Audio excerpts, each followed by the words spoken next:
Hello বন্ধুরা, আজকে তোমাদের সঙ্গে শেয়ার করছি ঘাস ফুল বা পর্তুলতা গাছগুলো। আজকে এই রিপোর্টে এগুলো আটার প্যাকেট এর মধ্যে লাগিয়ে দেবো।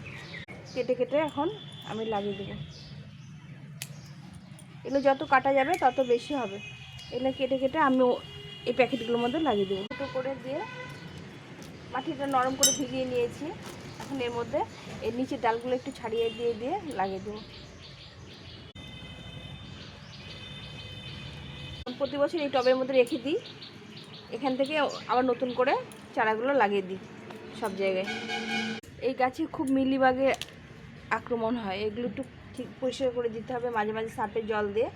দেখো আমার ঘাস ফুলের গাছগুলো কত সুন্দর হয়েছে, এতে কুড়ি চলে এসছে।